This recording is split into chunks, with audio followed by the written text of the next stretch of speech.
Admiral Xylax pushed the treaty toward Sam again. "Sign it and this will be over quickly." Sam smiled and took the document. "I appreciate your efficiency, Admiral. However, proper documentation is important to us humans. I hope you understand. Hi." Counselor Vrax, the Viridian legal expert, nodded slightly. "The Empire respects proper procedure." "Excellent," Sam said. "First, I need to confirm the exact claim the Viridian Empire is making to our quantum crystal deposits." Admiral Xylax frowned.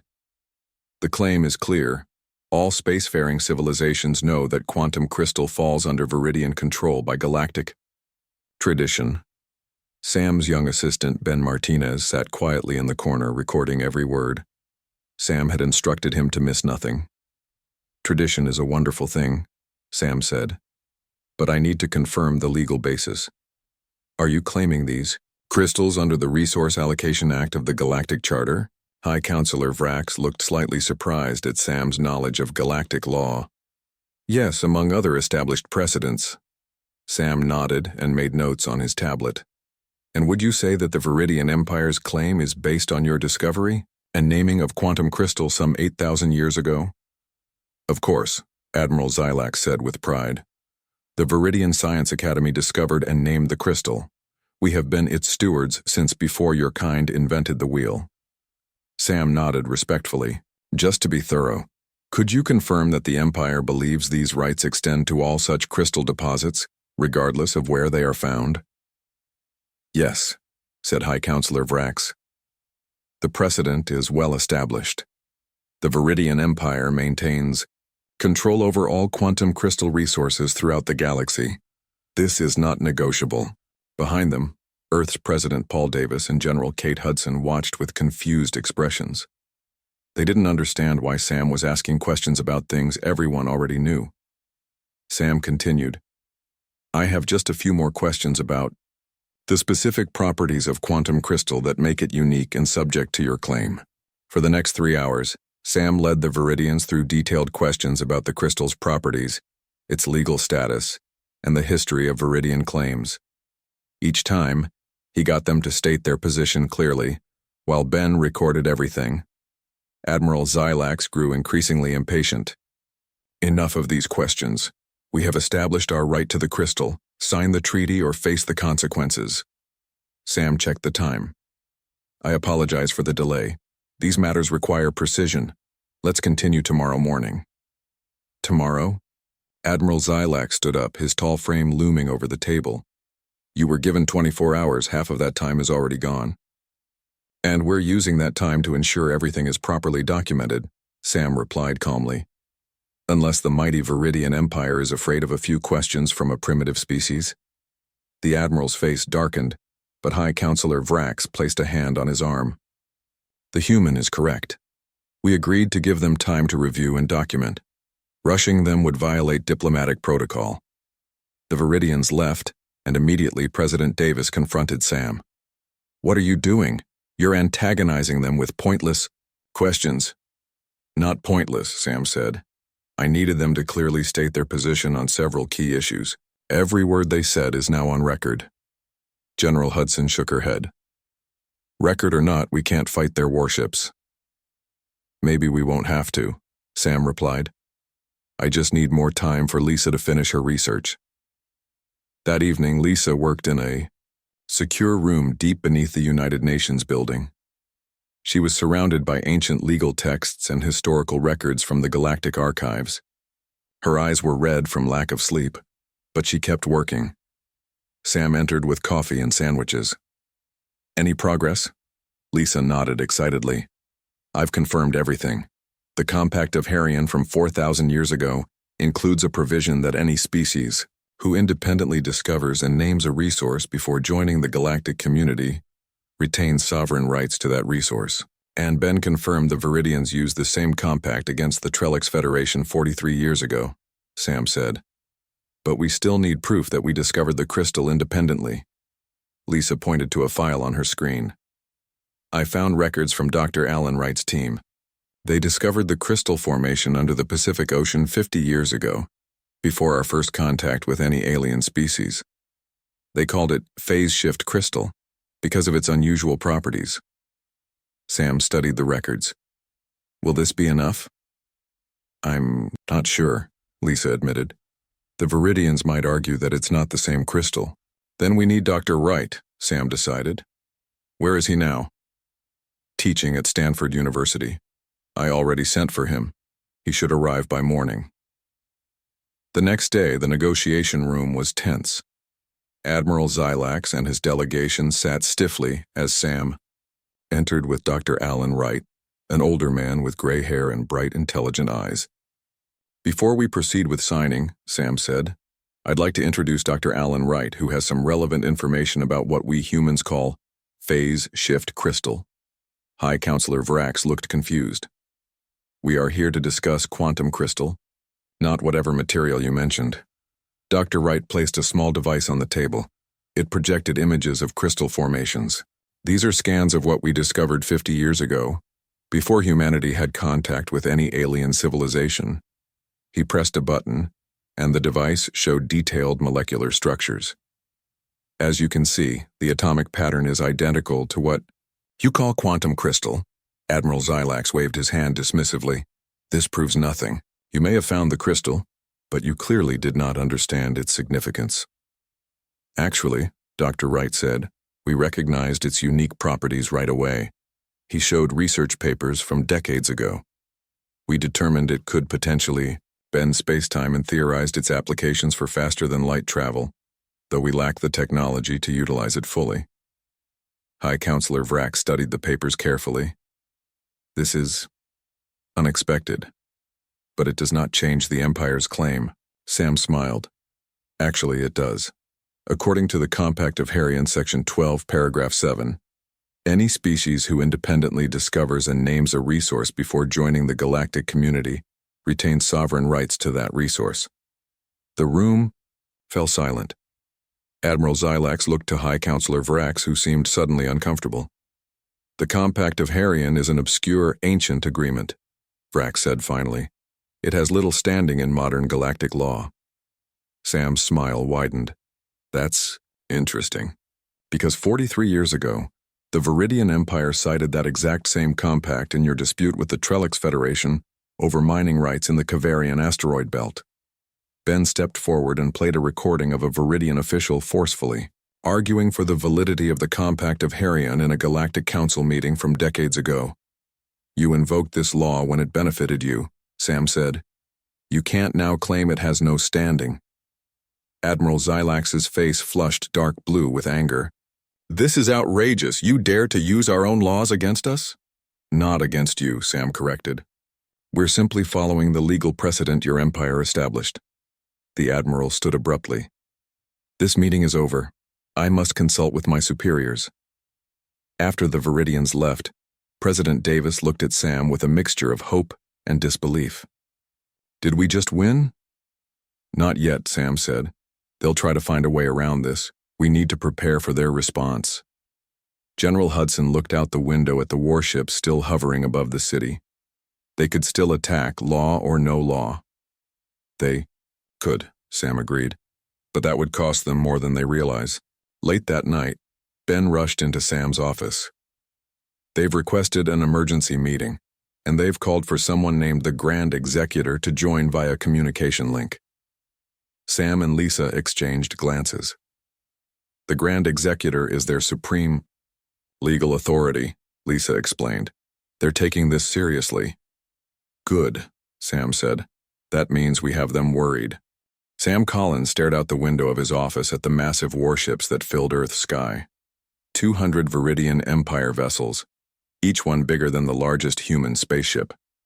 Their dark metal hulls blocked the sun in places, casting shadows over the city below. They're not even trying to be subtle, Lisa Tanner said, standing beside him.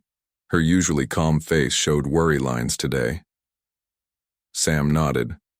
Why would they? The Viridians think they've already won. Lisa turned away from the window. The president wants to see you. The whole council is meeting in an hour. I expected that. Sam picked up his tablet and followed Lisa out of the office.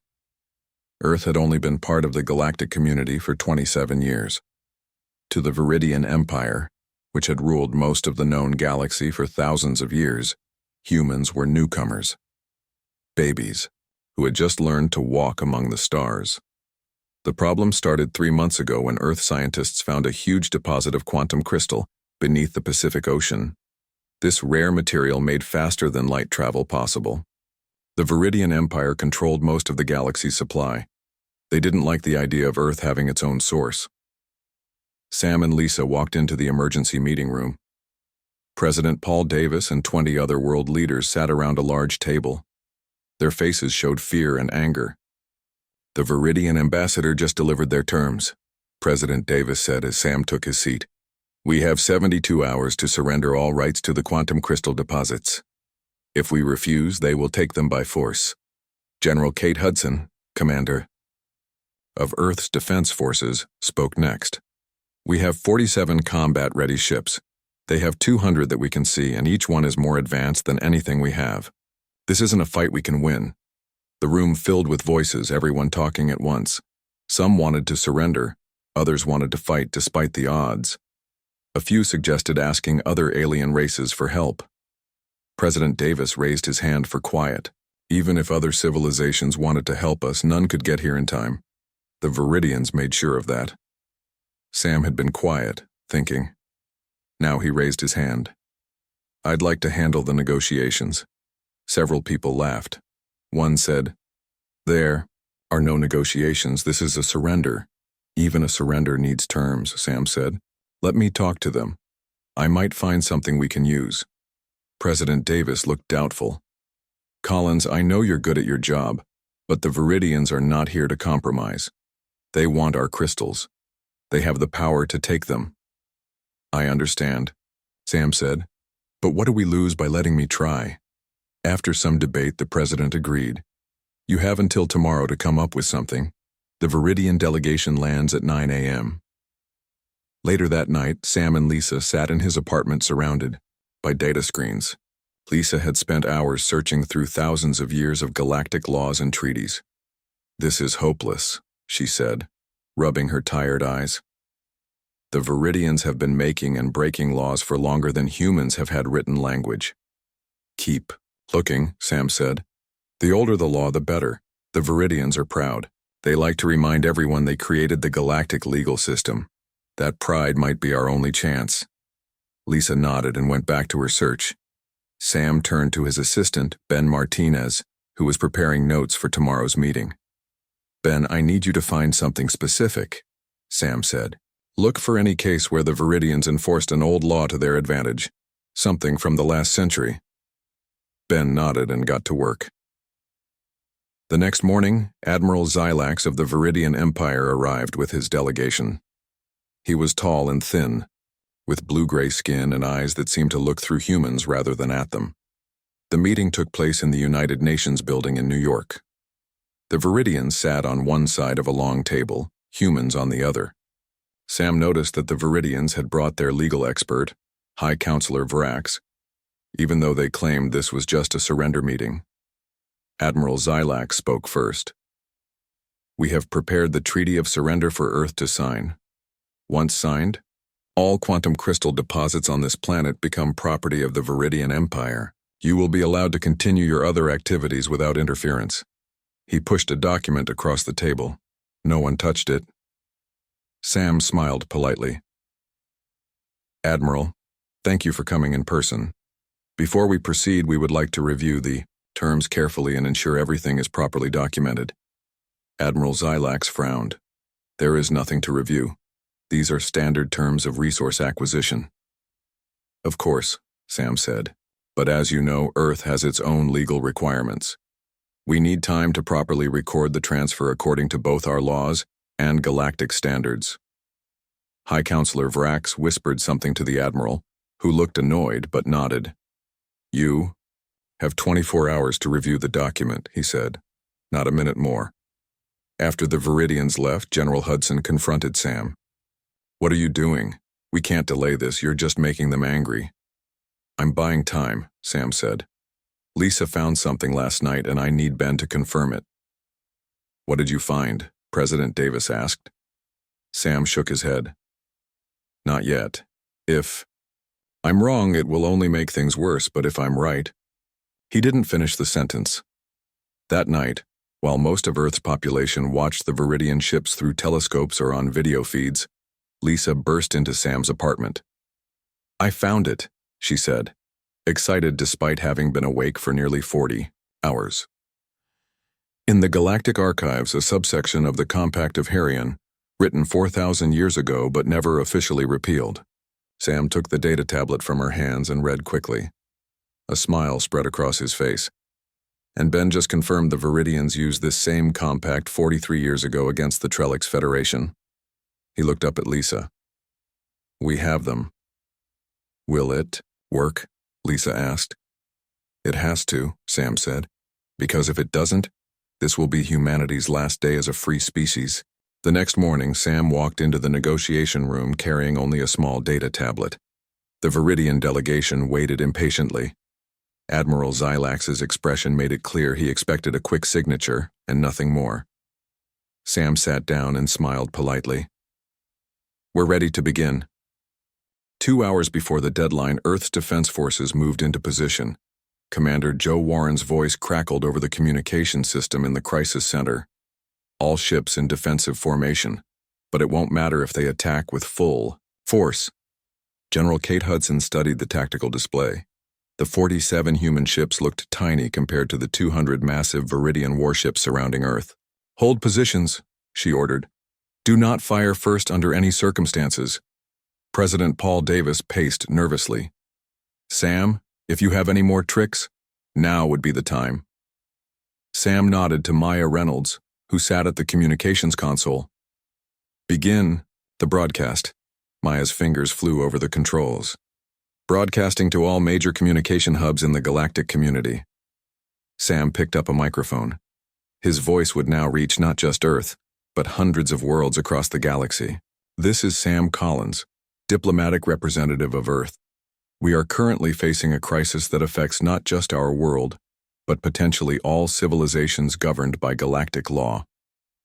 He explained Earth's discovery of quantum crystal, the Viridian, Empire's ultimatum, and the legal protection Earth claimed under the Compact of Harion. We have provided evidence that meets all requirements under the law. The Viridian Empire has acknowledged this evidence but appears prepared to ignore their own legal system for convenience. Maya cut in. We're getting responses. Multiple civilizations are receiving our broadcast. Sam continued. We are transmitting all evidence and recordings of our negotiations.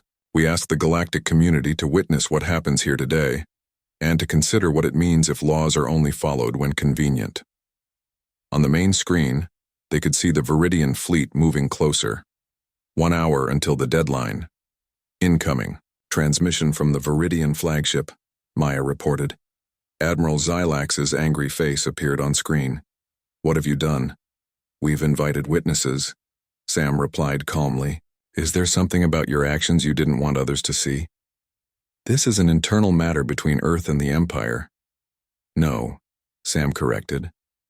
This is about whether galactic law still matters. That concerns everyone. The Admiral's face flushed dark blue. This changes nothing. The deadline stands.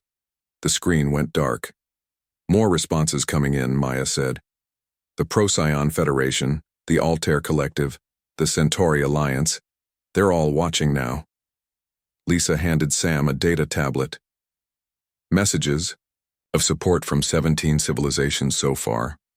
They're citing the Compact of Harion and other legal precedents that support our position. Sam nodded, but his eyes remained on the tactical display showing the Viridian ships moving into attack formation. 30 minutes to deadline. New transmission, Maya announced. It's Grand Executor Thyra. The elderly Viridian's face appeared, on screen, her expression grave. Human diplomat, you have created a difficult situation. The Supreme Chancellor is displeased. We seek only to protect what is legally ours, Sam replied. The Empire taught the galaxy to respect law. We learned that lesson well. Perhaps too well, she said. The Chancellor demands a private communication channel with you immediately. Sam agreed, and minutes later he found himself facing Supreme Chancellor Delta, the leader of the Viridian. Empire. The Chancellor's ancient face showed both anger and a reluctant respect.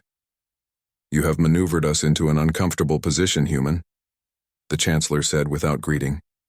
Our military advisors still favor direct action. That would be unfortunate, Sam replied. For everyone. Yes, the Chancellor agreed surprisingly. A public violation of our own laws would encourage others to question our authority. This you knew. Sam remained silent, waiting. What do you propose? The Chancellor asked finally. Earth retains sovereign control of its quantum crystal deposits, as is our right under the law, Sam said.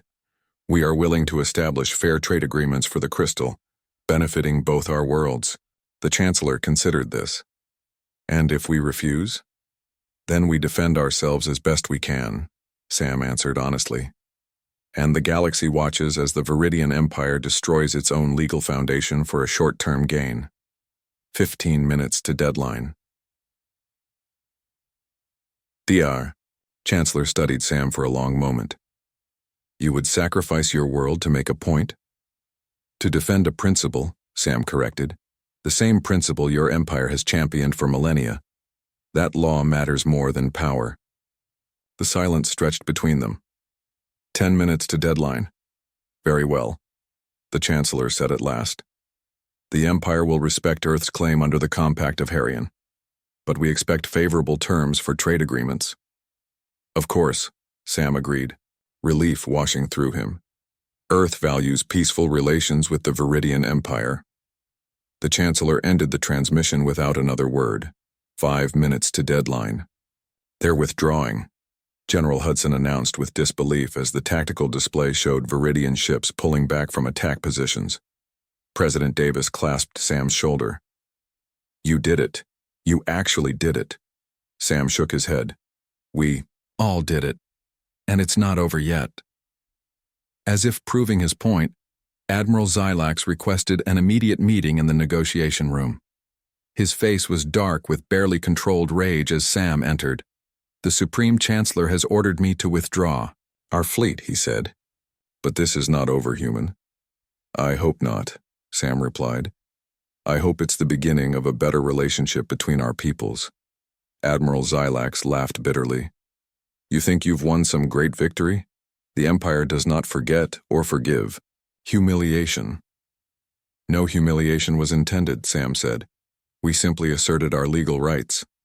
By turning the galaxy against us, by inviting witnesses, Sam corrected. Law works best when everyone can see it being applied fairly. High Counselor Vrax, who had been silent until now, spoke up. The Admiral's pride is wounded, but he will follow orders. I have been instructed to negotiate fair trade terms for your crystal. Admiral Xylax stood abruptly. I will leave that tedious task to you, Counselor. I have a fleet to command. After he stormed out, High Counselor Vrax relaxed slightly. You have earned the Chancellor's respect, human. That is rare. Will Admiral Xylax be a problem? Sam asked. He will be reassigned, Vrax said. The Empire does not reward failure. As the last Viridian ships moved away from Earth, people around the world celebrated. News broadcasts showed cheering crowds in cities everywhere. In the United Nations building, Earth's leaders gathered to thank Sam and his team. How did you know it would work? President Davis asked. How did you know they wouldn't just attack anyway? I didn't know for certain, Sam admitted. But the Viridian Empire has ruled for thousands of years because they established a system of laws that other civilizations accepted. They understand that real power comes from legitimacy, not just force. General Hudson shook her head in amazement. You were betting our entire planet on that understanding. It was the only leverage we had, Sam said. Lisa joined them, carrying a data tablet. We're getting messages from civilizations throughout the galaxy. Many are impressed by how we handled this. Some are suggesting Earth should have representation on the Galactic Council. That's centuries ahead of schedule, Sam said, surprised. Apparently standing up to the Viridian Empire and winning has accelerated our timetable, Lisa replied with a smile. As night fell, Sam stood alone on a balcony overlooking the city. The sky was clear of Viridian ships for the first time in days. Instead, stars shone brightly overhead, each one representing worlds and civilizations that humans were only beginning to know. Ben found him there. The president wants to appoint you as Earth's first ambassador to the Galactic Council. Sam nodded. We have a lot of work ahead. How did you know which law to look for? Ben asked. Out of thousands of years of galactic legal history, how did you find the one thing that could save us? Sam smiled. I didn't. I just knew the Viridians pride themselves on their legal system. Pride always leaves openings if you look carefully enough. And if we hadn't found the Compact of Harian, then we would have found something else, Sam said. Lisa searched through thousands of laws. The Viridians have been making rules for millennia. No one remembers all of them, not even them. Above them, a shooting star crossed the night sky. Earth had survived its first major galactic crisis, not through superior weapons or technology, but through understanding the rules and using them wisely. And that Sam knew would be humanity's true strength among the stars. The emergency meeting room felt colder than before. On one side sat the human delegation. On the other, Admiral Xylax and High Counselor Vrax looked grim. Between them, a large holographic display showed the face of Grand Executor Thyra, the highest legal authority in the Viridian Empire. Her aged face showed deep wrinkles around eyes that had seen thousands of years of galactic politics. I have reviewed the human claim, Grand Executor Thyra said, her voice surprisingly soft for someone of her power. It is troubling. Admiral, Xylax leaned forward. Surely the Empire cannot be bound by some obscure provision when so much is at stake. Law is law, Admiral, Thyra replied, even for the Empire. She turned her attention to Sam. However, there are questions about whether your discovery truly qualifies under the Compact of Harian. Sam nodded respectfully. We anticipated that. Concern, Grand Executor. Dr. Wright has prepared detailed evidence. Dr. Alan Wright stepped forward again. The elderly scientist had brought more complete records this time. Our team discovered these crystals in 2137, 50 years before humanity's first contact with any alien civilization. He activated a presentation showing underwater exploration footage, laboratory tests, and scientific papers. We named them phase shift crystals due to their unique quantum properties. We theorized they could be used for advanced energy systems and possibly even space travel, though we lacked the technology to fully harness them at the time. Grand Executor Thera studied the evidence carefully. The timing of your discovery is not in question. However, for the compact to apply, you must have truly understood the nature of what you found. We did, Dr. Wright insisted. Our papers from that time show we identified its core atomic structure and key properties. We recognized its potential for manipulating space-time fabric, which is precisely what makes quantum crystal valuable for faster-than-light travel. Lisa stepped forward with additional evidence. We've compiled all research papers from Dr. Wright's team. They spanned 20 years of study before humanity joined the galactic community. The Grand Executor reviewed the documents in silence. The humans waited anxiously. Finally, she looked up. The evidence suggests humans did indeed discover and study these crystals independently. The atomic structure matches what we call quantum crystal. However, she paused and Sam could almost see her searching for a legal loophole. However, she continued, the Compact of Harian has not been invoked for nearly 2 centuries. It could be argued that it has fallen out of common law through disuse. Sam was ready for this. With respect, Grand Executor, the Viridian Empire itself invoked the Compact just 43 years ago in the dispute with the Trellix Federation. Your own legal archives confirm this. Ben played another recording of Viridian officials forcefully arguing for the validity of the Compact during that dispute. High Counselor Vrax looked increasingly uncomfortable. That was, a different situation. Was it? Sam asked. Your empire claimed the Compact was still valid law then. What has changed in 43 years? That's barely a moment in the long history of the Viridian legal system. The Grand Executor's expression remained neutral, but everyone could see she was cornered. The Empire's position at that time does create a Complication. Admiral Xylax could no longer contain his frustration. This is absurd. We have 200 warships orbiting this primitive world. We could simply take what we want. The room fell silent. Even High Counselor Vrax looked shocked at the Admiral's outburst. Grand Executor Thyra's voice grew cold. Admiral, you forget yourself. The Viridian Empire has ruled for millennia precisely because we established law throughout the galaxy. If we violate our own laws when convenient, we undermine the very foundation of our authority. The Admiral's face darkened, but he said nothing more. Sam seized the moment. Grand Executor, humans respect the Viridian Empire's role in creating galactic law. We're not seeking conflict. We simply want our rights under that law to be recognized. The Grand Executor nodded slowly. I must consult with the Supreme Chancellor. This matter requires careful consideration at the highest levels. After the Viridians left, President Davis turned to Sam with new respect in his eyes.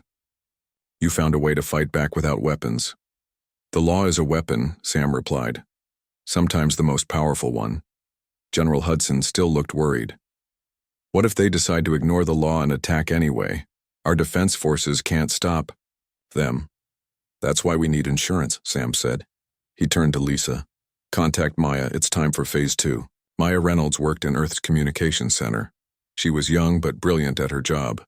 When Sam and Lisa arrived, she was already setting up specialized equipment. Everything's ready, she said. I can broadcast to every major civilization in the galaxy just as you asked. But are you sure about this? The Viridians might see it as provocation. They're already provoked, Sam said. We need witnesses. The Viridians respect law, but they respect consequences even more. For the next several hours, Maya worked with her team to establish secure connections with communication hubs throughout the galaxy. They compiled all the evidence of Earth's claim, along with recordings of the negotiations so far. We're ready to broadcast on your signal, Maya said finally. Not yet, Sam replied. Wait for my word. Timing is everything. Back in his office, Sam found Commander Joe Warren waiting for him. The captain of Earth's flagship defender, the Guardian, looked grim. The Viridian fleet is changing formation, he reported. They're moving into what looks like attack positions. Sam checked the time. The 72-hour deadline would expire in less than 6 hours. They're trying to intimidate us, he said. Get your ships into defensive positions, but do not engage first. Under any circumstances. My crews are ready, Commander Warren said. But if they attack with full force, we won't last long. I know, Sam said. Just give us as much time as you can. As night fell, the Viridian ships grew more visible, their running lights creating patterns against the dark sky. People around the world watched nervously, knowing their fate hung in the balance. Sam stood in the communications center with Lisa, Ben, and Maya. President Davis and General Hudson joined them as they waited for word from the Viridian Empire. What if they don't respond? President Davis asked. Then we broadcast everything to the galaxy, Sam said. But I think they will respond. As if on cue, a message arrived requesting a final meeting before the deadline expired. When Sam entered the negotiation room, he found not only Admiral Xylax and High Counselor Vrax, but also a new face, Sub-Admiral Krell, Xylax's second-in-command. The holographic image of Grand Executor Thyra filled one wall. We have reviewed your claim thoroughly, the Grand Executor began. While the evidence you present is compelling, the Empire maintains that the strategic importance of quantum crystals supersedes technical legal considerations. Sam noticed the careful wording. They weren't denying Earth's legal right anymore. They were trying to create a new justification. Grand Executor, Sam said respectfully. The law does not include exceptions for strategic importance. If it did, law would mean nothing. The Supreme Chancellor has authorized me to offer compensation, she continued, ignoring his point. The Empire will provide Earth with advanced technology and protection in exchange for the crystal deposits. That's very generous, Sam said. But Earth must decline. The crystals remain under Earth's sovereign control according to the law your Empire created. Admiral Xylax could no longer contain himself. Enough. The deadline expires in 3 hours. Sign the treaty or face the consequences. Sam stood his ground. Admiral, I must remind you that attacking Earth over this matter would violate multiple galactic laws, including the Compact of Herion that your empire has repeatedly upheld. And who would stop us? Sub-Admiral Krell asked with a sneer. By the time anyone could respond, this would be over.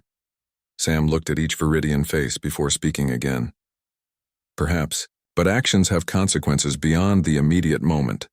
The Grand Executor studied Sam carefully. What do you mean by that, human? Only that the galaxy is watching more closely than you might think, Sam replied. As the meeting ended without resolution, Sam knew they had reached the most dangerous moment. The next few hours would determine whether Earth remained free or fell under Viridian control, and whether the law still mattered in a galaxy ruled by power. 3 months after the confrontation with the Viridian Empire, Earth had changed. News channels now regularly reported on galactic politics. Schools taught children about alien civilizations, and construction had begun on Earth's first true deep space diplomatic vessel. Sam Collins stood in the observation lounge of the United Nations building, watching workers assemble the new Galactic Council embassy below. Beside him, Lisa Tanner reviewed data on her tablet. The trade agreement negotiations are going well, she said. The Viridians are being surprisingly reasonable. They respect strength, Sam replied.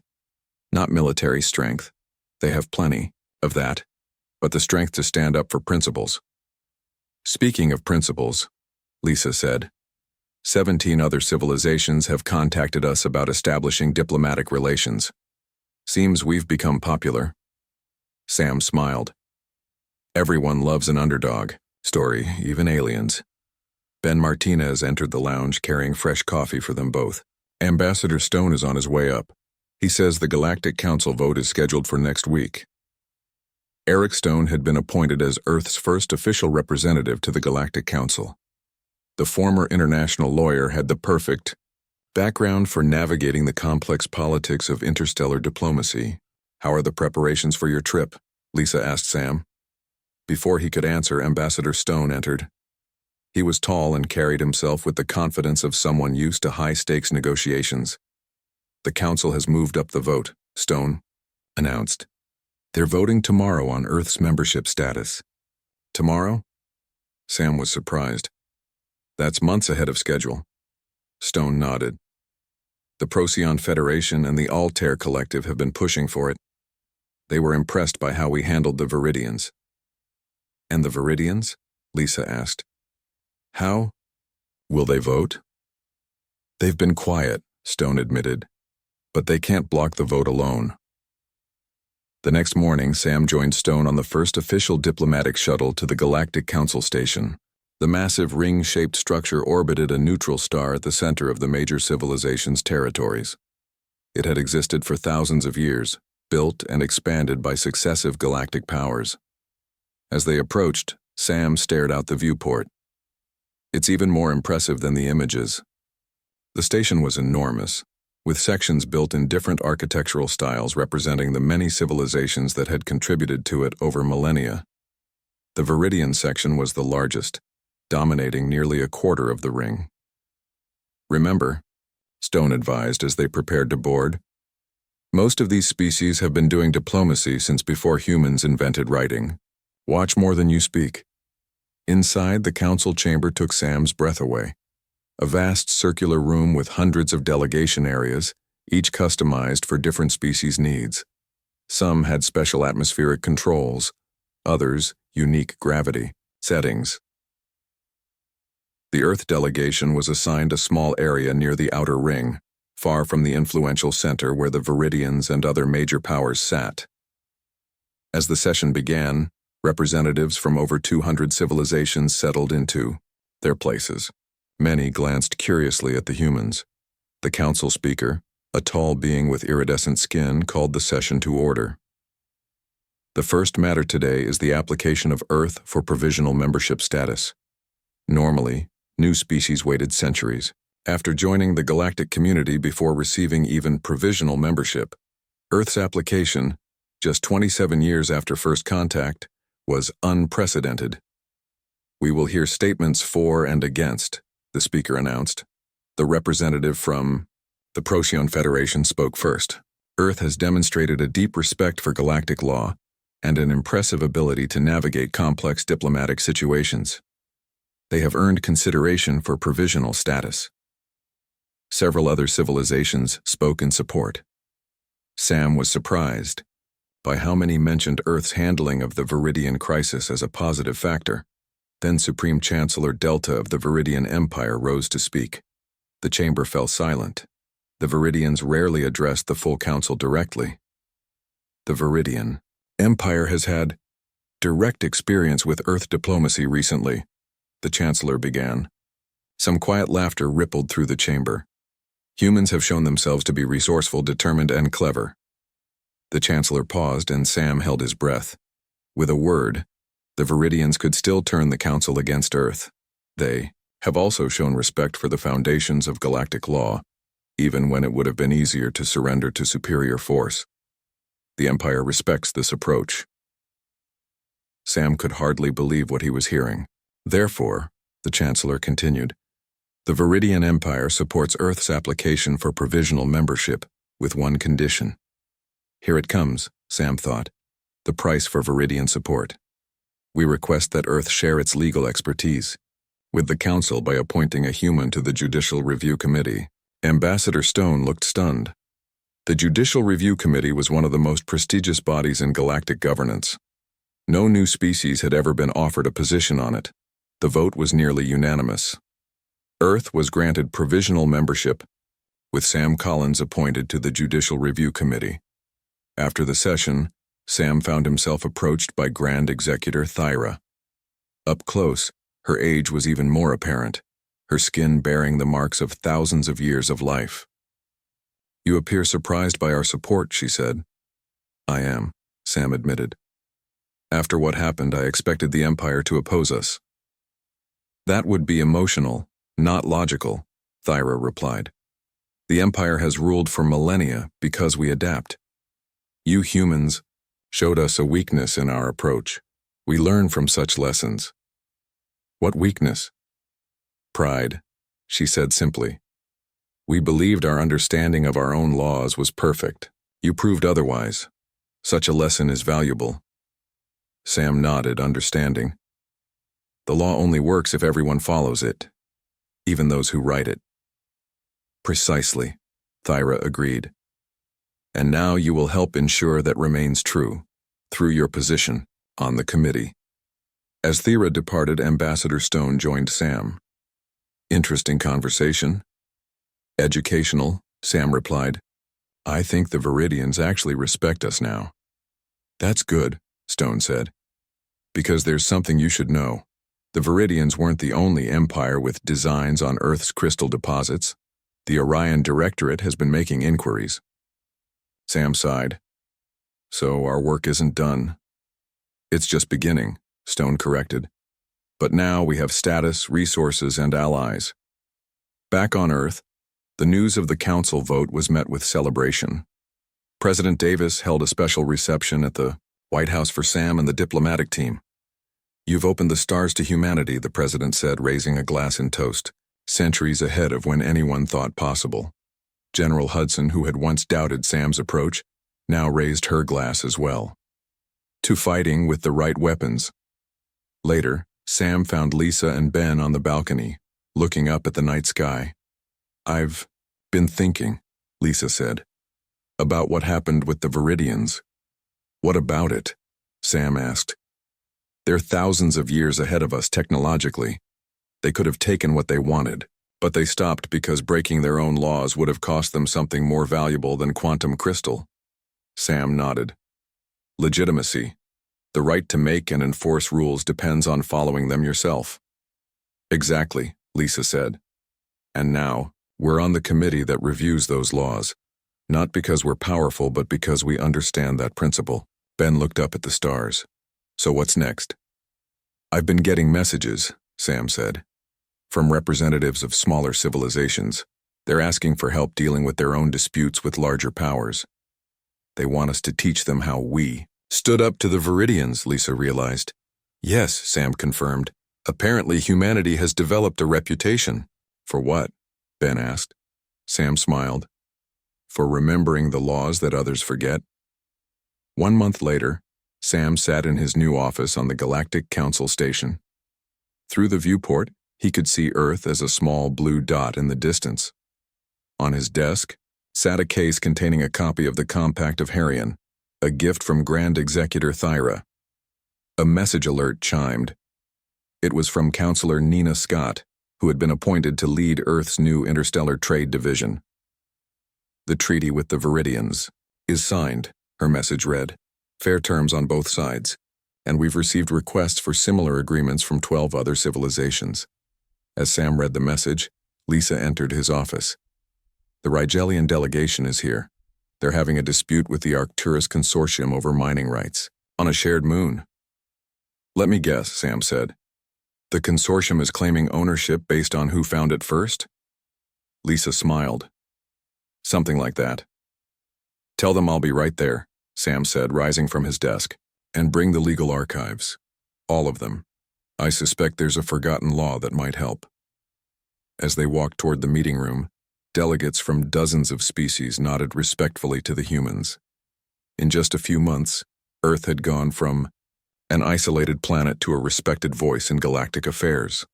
Not because of military might or advanced technology, but because humanity had reminded the galaxy of something important.